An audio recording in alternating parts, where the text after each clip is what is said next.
How's it going, everybody? Andrew Zarian here, Wrestling Observer Live. We're here every day, Monday through Friday, 3 p.m. Eastern, 1 p.m. on Saturdays with Jim Valley, and Sundays with me. Happy Sunday, everybody. Big fallout last night, Survivor Series. You know, historically, one of my favorite shows. You know, that Thanksgiving tradition line that they kind of embedded in us.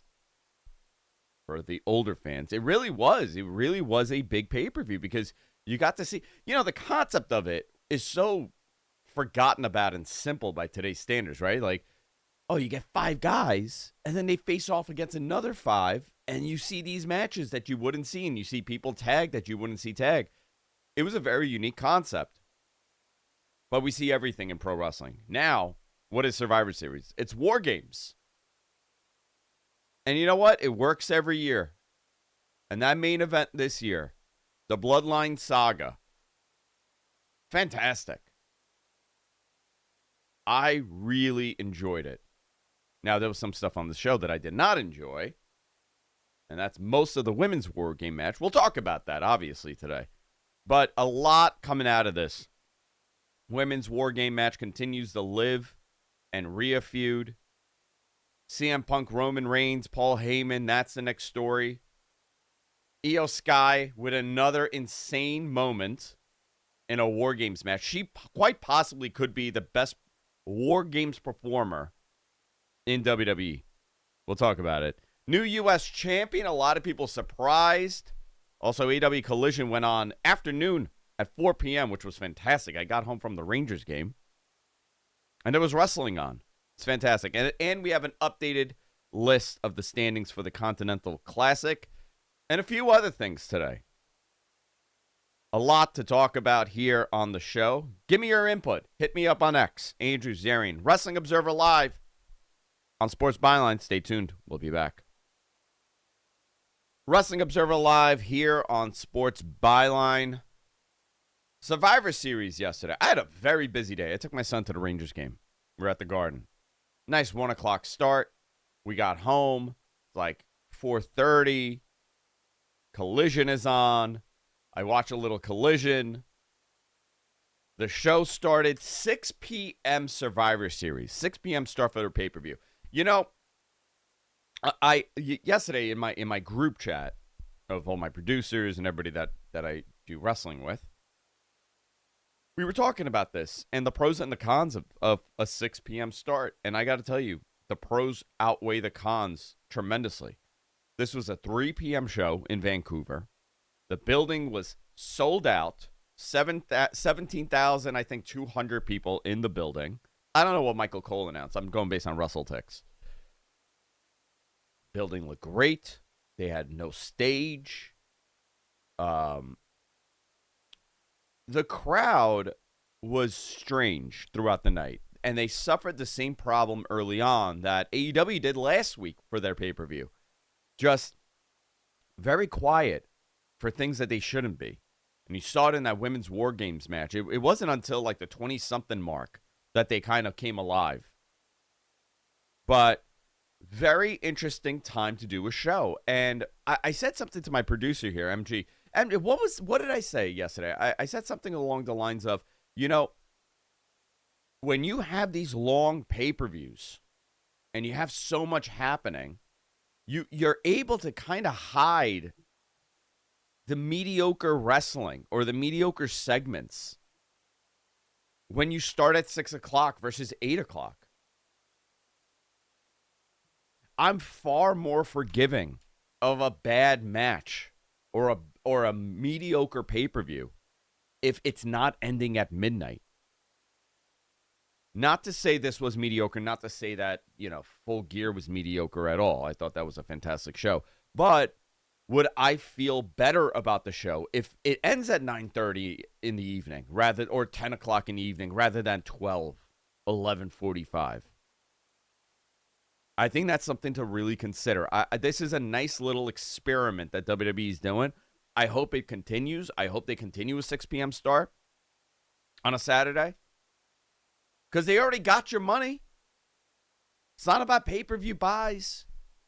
You could watch this at any time throughout the evening, and the next day I'm probably going to put this on. My kids missed the end of the main event, so I'm going to put it on again. Something to think about. Survivor Series started with the Women's War Games match. Rhea Ripley, Bianca Belair, IYO Sky, Naomi, and Bayley defeated Liv Morgan, Nia Jax, Tiffany Stratton, Raquel Rodriguez, and Candice LeRae. Bayley and Nia started it. They were even for the first 5 minutes. Naomi entered with a kendo stick. So the baby faces had the advantage here, which I'm never a fan of. Throws off the whole dynamic. They've been doing this. They where did this last year too. One of the matches has the babyface team, and the other has the heel team as the. It's a coin flip advantage. Yeah. All right. I did not love this match. I did not love this match for a number of reasons, but there were so many things in here that just didn't look great. And then there were things that looked fantastic. Candice LeRae, by the way, was a fourth. Cut in front of Tiffany for this, so already they're showing something going on there. Bianca Belair was next. They're setting up the cash-in is what they're setting up. Well, she attempted it again. She attempted the cash-in again, and it went nowhere. Yeah, that's down the notes. I was hoping she would cash in and totally derail that match at the end. What happens then, right? It's the War Games match. Right. The War Games match starts. They ring the bell. She then tries to cash in. Does it become a multi-person match for the title? Do you have two separate matches happening at the same time? That was what they were trying to. I mean, they said that on commentary. What happens now? How's this work? They were trying to figure it out on the fly. I would have loved for them to do it. I would have loved for them to do it because you would have gotten some unique surprise that you did not get on the show. There was no big unveiling at the end, which we'll talk about. Bianca would come in. She brought in a kendo stick and a fire extinguisher. Stratton smashed Bianca over the head with the trash lid. Did you see the worst chair shots possibly done by Nia Jax? Yes, she's not good. She went to do a chair shot, but I think she forgot that you can't hit someone in the head. And I think it was Naomi, like she put her hands up to protect it. And then she just like doinked her in the back. She must have been in the back practicing with Tonga Loa, who will get you later. Tonga, I know the spot he got hurt in. Mm-hmm. Tonga got hurt in that match, and everybody seemed to have missed it. IYO Sky would come out. She came out with her own custom trash can. She climbed to the top. She did a ridiculous spot from that top at the same time as Tiffany. What did Tiffany do? Like a swanton? Yeah, she did a swanton, just a full-out swanton. And it looked good, but the way the camera caught it. They kind of messed it up. The camera was at a wide shot when they were both up there, and I was like, oh, this is the shot they're going to use. No, and then they cut to an angled, and they missed like half of it for both. Yeah, right. And I believe in the replay they fixed it. The replay, yeah, was fixed. Rodriguez would enter next. Then Rhea. Rhea had a gnarly mask on. Very cool. Looks like the new lead singer of Gwar. Rhea and the babyfaces had the advantage here. Liv would run back. Pretty much the match officially started at the 27-minute mark, and that's when the match got pretty good. I enjoyed this part. Leading up to this was a whole lot of stuff, just filler. And the match ended with a riptide off the top turnbuckle through a table. And that was it. I don't think this ends that feud, obviously. We're still continuing the Liv Morgan and Rhea Ripley stuff. They teased the cash-in again. EO again came off really well. But it didn't do it for me. I don't know why. I mean, no knock at the performers. I think they were fine. I think the wrestling was awesome on the wrestling was fine, and it didn't get. I just couldn't get into it. Right, and you couldn't get into it because they told the story so fast.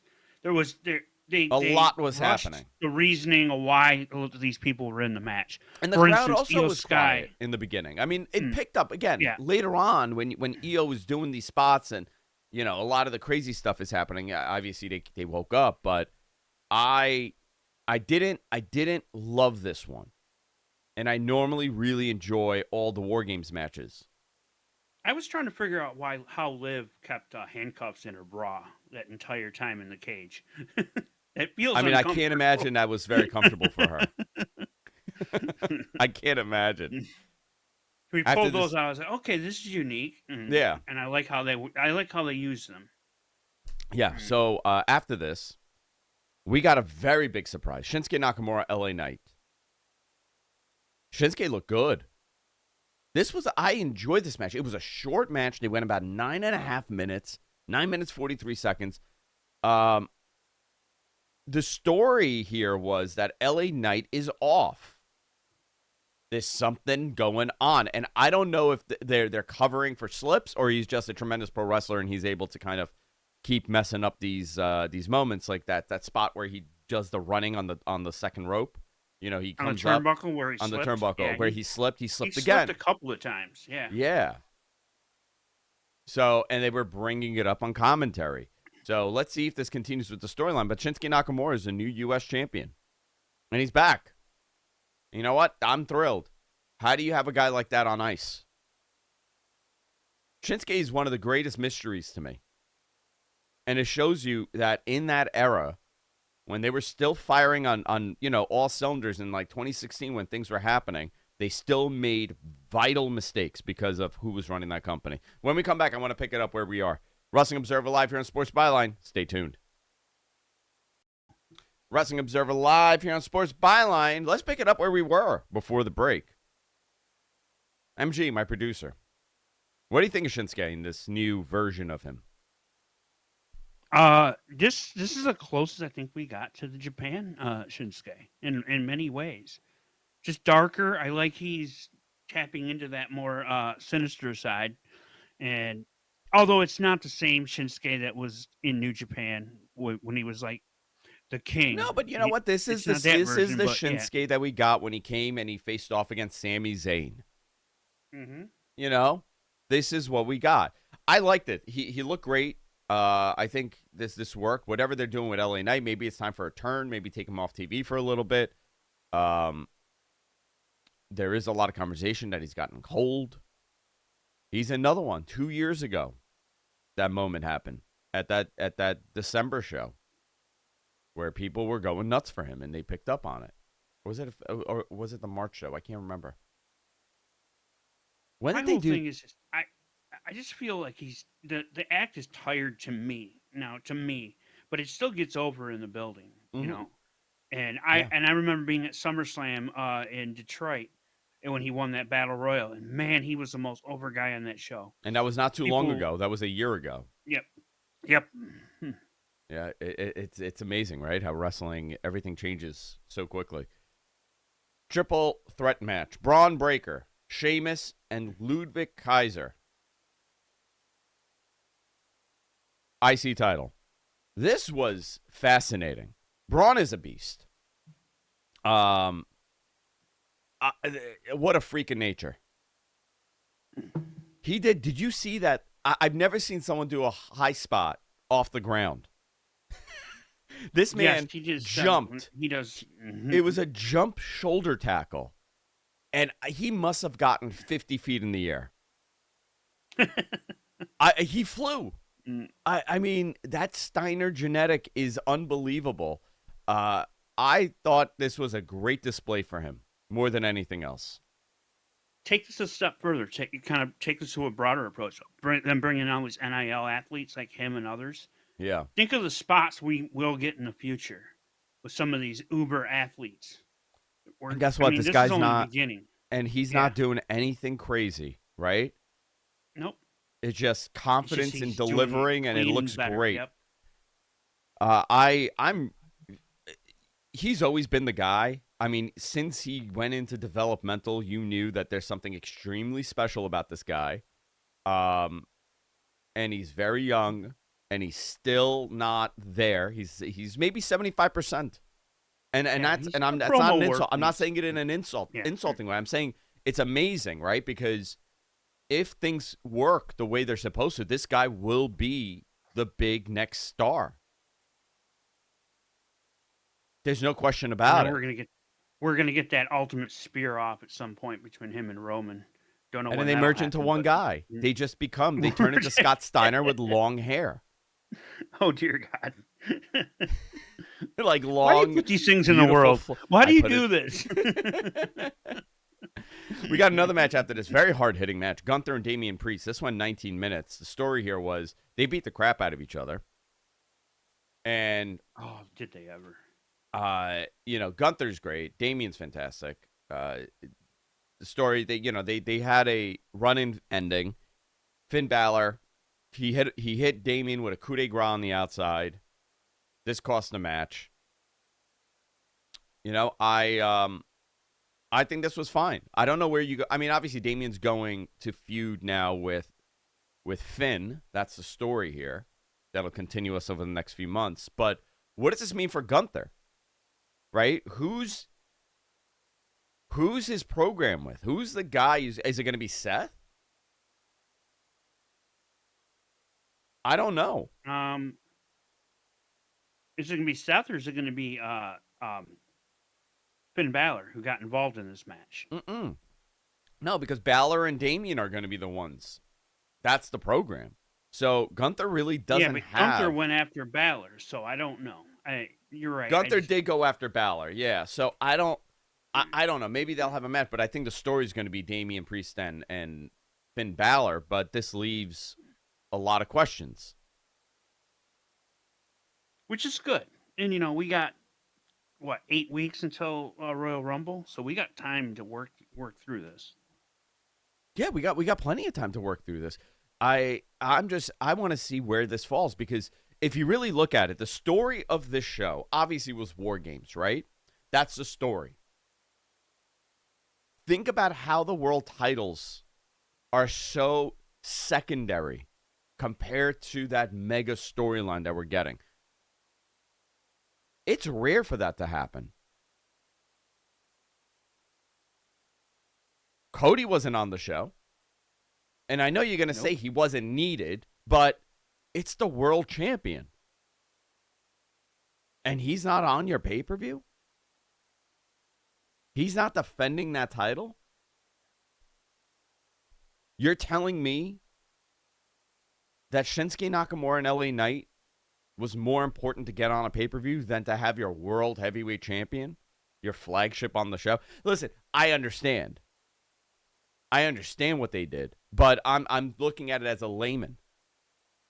I'm tuning into Survivor Series. My world champion is not on there because it's not the emphasis of the show was the bloodline.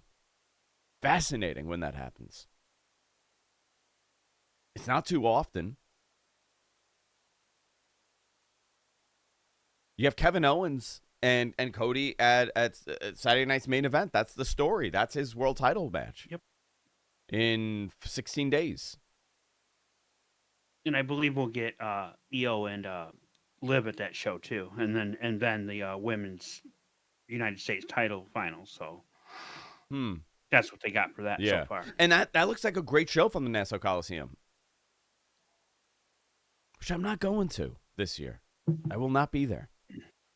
You're going to a lot of wrestling shows, so. Dude, I'm doing the house show, I'm doing the Garden House show, and I'm doing all the AEW shows at the Hammerstein across the street, which is my favorite building. Fascinating. Main event. We're not going to be able to finish it during this segment, but I want to go into it. The men's War Games match. Roman Reigns, Sami Zayn, Jey Uso, Jimmy Uso, CM Punk. Against Solo Sikoa, Jacob Fatu, Tama Tonga, Tonga Loa, Bronson Reed. This went 41 and almost 42 minutes. To jump backwards here, on SmackDown, they did a face-to-face, a cinematic face-to-face between CM Punk and Roman Reigns. I generally am a fan of the cinematic segments that they do. I was not for this one. It kind of removes the realism from it. My opinion. You may love it. Punk says that he wasn't doing War Games for him. He was doing it for Paul. to get revenge on the guys that took him out. He also alluded to the favor he wanted from Heyman in return for the participation. Now, this is the big story here, is what is that favor Punk has? What do you think it's going to be? I think it's going to end up being a match with Roman. But for And when what? it's all For a said and title? done. For Hey, a title? I don't know. I mean, maybe he's going to pocket it until Roman has a title again. I don't know. I don't know either. But it is the thing that's looming over this, the dark cloud that's looming over this. Did you like the cinematic segment? I liked it. I didn't like it as much as the one they did at Georgia Tech Stadium. No, the Georgia Tech one was great. But again, you know what that Mm-hmm. was? That was it was presented larger, right? You Bigger. had the cars Yeah, show up. Mhm. They were on the campus. There was a story there with Roman and Cody. That was a little bit different than this. You know what I liked about this one? I liked that when they shot on Paul, and Paul goes, "Now, Punk, you got to do your part, because if you don't, they're coming for you." He made it clear that, there would be no protection Yeah. if they lost this match, and the bloodline would come for him. So I like that he went both ways with it and tried to explain to each guy what the cost would be. So Yeah, I like Heyman's. the message was fine. It took me out a little bit. But again, they're experimenting, right? We're going into the Netflix era of WWE, and we're going to get a lot more higher level content created like this. This is the future of WWE. They're blending everything in. It's not just pro wrestling. It's not sports. It's theatrics. It's television. It's film. They have a very unique perspective of how pro wrestling should be going. And I have to tell you, they did a great job on this show, and this match was a story. They told a tremendous story with what they were doing here. Now, at this point, it's early in the night, right? It's very early. It was like 8:30 at this point. It was like 8:30, yeah. So you're talking, they're giving this time. And a lot of people are thinking, what's going to happen during the match? What's going to happen after the match? We got CM Punk last year. The bar is set very high. There's only one or two CM Punks out there that you could do. Could John Cena have showed up? Could they have done something? Sure. I 100% think they could have done something. But they didn't. The match ended with no big reveal or unveiling. I want to take time when we come back and break this match down, because there was a tremendous amount of story that was being told by everything that they did. When we come back, we're going to talk about this and a whole lot more. Wrestling Observer Live here on Sports Byline. Stay tuned. Wrestling Observer Live here on Sports Byline. Let's talk about the main event of War Games. They did a good job with the entrances. And you kind of, they placed everybody in a weird way, right? Like, you would imagine Roman obviously comes out last, CM Punk comes out before him, Jay before him, but they didn't do that. Jimmy comes out, Sami Zayn comes out, then CM Punk comes out, then Roman comes out. And Jey Uso gets the big main event entrance. Came through the crowd, they ate it up. They loved everything he was doing. Yeah. Those wide shots of him, with the yeet, doing his yeet dance. Yeah. That crowd, they were so into it, and that's grown into something. No, of course, really cool. Jay's really. I mean, he's gotten over. It's Tama Tonga and Jay started the match. Tama Tonga was crawling on the cage. You know what it was almost like in Super Mario 3, right? You know when Mario has to climb in that castle and go on the mesh? That's exactly what it was. He's out of his mind. I was getting Spider-Man vibes. Yeah, he was great. They started it. Jay got through. They wasted a lot of time on the lockups here. They were stalling, obviously. Like Bronson Reed would enter next. 3 minutes of it. Yeah, 3 of the 5 they wasted. Bronson Reed would enter next, and he would bring a bunch of chairs. Jimmy entered next, wiped out both the heels. on his own, so he's helping his brother to his feet. The Usos work together. Old school. Here comes Jacob Fatu. Jacob looks incredible, by the way. And they put it over on commentary how good he is. Yep, Jacob Fatu. I don't know where they're going with him. You know what it reminds me of? It reminds me of how they used to present Ming or Haku in WCW. They never gave him a title, but they always said, "You don't want to mess with this man." That's what I'm getting the vibes of. I think he's working out very well. I don't want anything bad. Like, the guy is. There's something.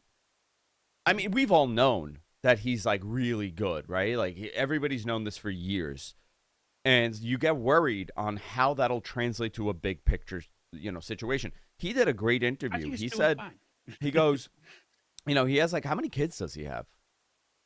Like, an infinite amount of. He has several kids. Mm-hmm. He was a bad boy for many years, and he has a story where he talks about how he was in jail, and he was contemplating like his life's decisions, and his cousins show up on TV. And it's SmackDown on the TV when he's in jail. And he sees his cousins that are millionaires and celebrities on television. And he's like, yeah, I got to do something. And he did. And look, he's there. I love a story like that. Change your life. Tremendous. He's out there. Sami Zayn comes out. Tonga Loa is also in the ring. Something happened to Tonga Loa in this match. He did get hurt. There was a spot that Jimmy went up for a splash, and he landed, his knees landed on Tonga Loa's arm. And after that, he was not moving. He was just throwing rights. He was not using his left arm at all. I don't know how bad that was. We also got a couple injuries, right? Who broke his foot? His toe, Jay or Jimmy? I think it was Jimmy. Jimmy broke a toe. One of them did. And Bronson Reed sprained his ankles. Yeah, they were evaluating him after that splash. Yeah, which we'll get to in a second. So here was this. The story in the cage was how much CM Punk and Roman don't like each other. Punk was going to go out. Roman blocked him. Nodded to Zayn to enter. Punk staring a hole through Roman. Then Tonga came out, like we said. Punk teased that he wouldn't get in the ring, but instead, so there was a great spot. Punk was going to let Roman go out, and he cut in front of him, and he went out there, and he grabbed the toolbox. The same one that he used to bust open Drew McIntyre. He used all the weapons on the heels. Solo now enters. Fatu gave Jimmy, this was pretty cool. The moonsault that he hit. And Reed gave the tsunami to Zayn. I hope Bronson Reed stays with them. I like this. I know it's not the right brand, but why not? Can be loosely affiliated. If we need you, hey, we can call on you type thing. I want them to do something like that. Punk tried to fight back, but he was swarmed. Solo brought his own chair into the ring. And he locked the door so Roman couldn't get in. And the commentary is telling the story that Roman Reigns can't do anything here. He can't climb this. He climbed that freaking thing. He got in there. There was no problem. Roman hit a beautiful crossbody off the ropes. That was amazing. By the way, did you notice how lean down he was? He was very much leaned down. Yeah, he looked great. He looked good. Yeah, he did look good. It's not WrestleMania season yet. He puts on the size when Dwayne returns. They stalled the start of the match until they couldn't open the case, get the ref in. So then it started. That was odd in my notes. They set up a West Side Story face-off. One of those. They did. Yeah. No, but so that was weird to me. I don't know if you caught it. Normally, when the last person hits the ground in the match, they ring the bell. Yeah, they didn't do that because they had to unlock. They had to get bolt cutters and cut the chain off so they could get the refs in the ring. Is what I think happened. Yeah. So because commentary was stalling, then all of a sudden they made the announcement the War Games match was starting. Heyman would come out also at one point. So the story at this point is the tension between Roman and Punk. Roman hit a spear on Punk by mistake. Punk saved Roman when Bronson went to go do his That was the big. That the was big the splash. big come together moment. Is when Punk pulled him off that table. Heyman starts, before this, Heyman is screaming, it's War Games, on the outside, like everybody worked together. That big spot was great where Bronson Reed goes to hit his splash. Punk pulled Roman out at the last second. And the impact of the tsunami, Punk was like destroyed, but Roman stood right up. And that was pretty much the end of the match. They hit their finishes. Roman then you had the moment. And I didn't put these in the notes where Sammy and the Usos went around and picked everybody up one at a time. Yeah. And it was earlier in the match. Roman picked up everybody but Punk, but they made sure that they picked up Punk this time, and that was a big part of the match too. So here's where the criticism happened for them. A lot of people thought something was happening at the end where Dwayne would show up. I did too. That's what I thought. There was no unveil. There was no big surprise. It ended with them celebrating on the ramp. But it went on for so long, the post-match celebration. They did their pose in the ring. They made their way out. Roman and Punk shook hands. Punk did go to Heyman and say, I'm going to cash in this favor. It's going to happen. And Heyman goes, absolutely, whatever you want. I'm very intrigued. I want to see where they go. It was a big deal. And the show ended. No Dwayne. And I think there's a story here. Something. There's something here. I don't know what it is. Dave Meltzer alluded to something on Twitter, on X, about if people knew the story, they would lose their minds as to why Dwayne showed up a couple weeks ago, why they didn't do it this time. There's something there. I don't know exactly. He's going to side with the side we don't expect him to side with, I think. What side is that, Roman? Or his own side, or he's going to make, I don't know. But yeah. Mm-hmm. Triple H in the press conference. Survivor Series was sold out at 17,828. WrestleTix had it a little bit lower, but whatever. It was a WWE 63rd sellout of the year. It also broke the all-time arena gate record in North America. Because I think that's a given every time now. Every time it's the biggest sellout, yeah. Bronson Reed was getting looked over for following the missed splash off the cage. One of the questions regarding Elimination Chamber being a stadium show for the second year in a row. Triple H said that the idea wasn't necessarily about Elimination Chamber, but it was about making WrestleMania season bigger than ever.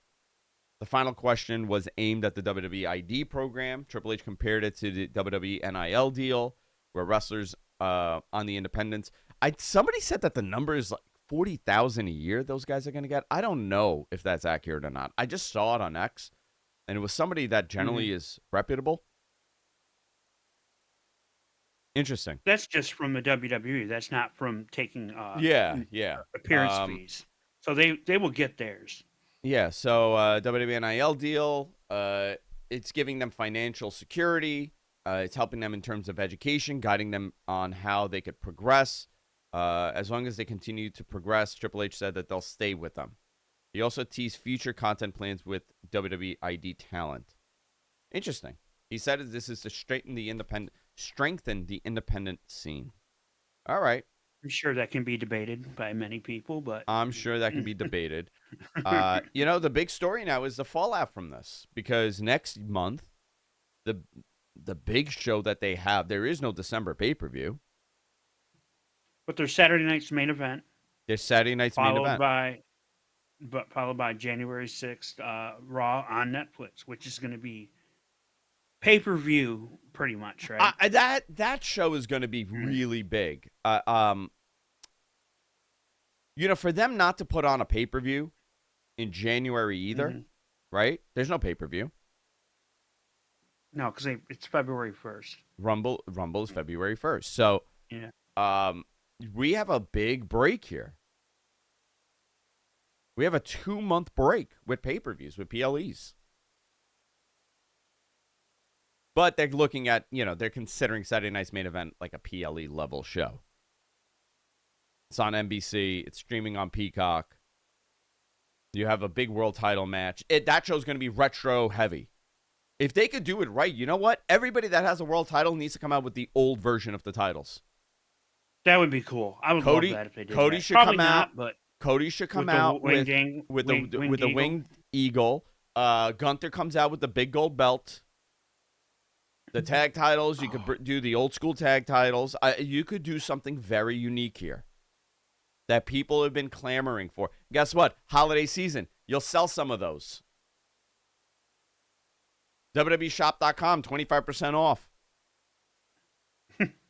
Not an ad. I'm not doing an ad for them. They were shilling a lot of that. Oh my God! Too. I know. It's so much of it. The ring. But did you saw the ring advertisement? You made mention our group chat. That ring was covered. How it was like. It was a Turkish bazaar with the ads on the walls and the ads in the rings and the ads on the corners and the lower third and oh my God! You know what? They're making money. NFL does it. The NBA does it. Everybody does it. Why can't they? AEW they've done it. Not to this extent, but they've done it. Overall, really good show. Really, really good show. I enjoyed it. It was fun to watch. It was easy to watch. Ended at like 9:40. Perfect time, perfect length for this show. One more segment to do. Wrestling Observer Live here on Sports Byline. Stay tuned. Wrestling Observer Live here on Sports Byline. Final segment of the show. Guys, very WWE heavy show today. But that's where we're at. We had a big pay-per-view. A lot of good stuff happened on that show. We're going to talk about it. Also, a few things here for AEW. AEW has moved venues for Grand Slam Australia. They moved indoors. They moved from the stadium indoors. Capacity is around 13,000 people. I think they have shy of 10. I think it's like 9,000 seats or 7,000 seats that they've committed to. So it'll look good in that building. No problem there. Also, AEW announced Hook versus Nick Wayne at the Hammerstein Ballroom. Rampage was really good, by the way. Lucha heavy. On Rampage this week, Wayne said he didn't like being attacked by Hook, so he asked his father if he could have a match in Hook's hometown. No word if it's Collision or Dynamite. Also, Dave Meltzer's reporting that Kenny Omega wants to take things slow before going full-time. I think that's very smart for Kenny. Kenny's currently set to return to the ring January 5th at Wrestle Dynasty. That week is going to be a big show. Between that, the Tokyo Dome, and Netflix. I had to sneeze. And we're progressing in the Continental Classic here. Shelton, 3 points. Kyle Fletcher, 3. Okada, 1. Daniel Garcia, 1. 0 for Mordos. 0 for Mark Briscoe. On the blue side, gold side, Claudio, 3. Brody King, 3. Will Ospreay, 3. Ricochet, 0. Juice, 0. And Darby Allin, 0. That's where we're at. Kudos on that Okada-Garcia match on Collision. That was really good. Yeah, very good match. Very, very good match.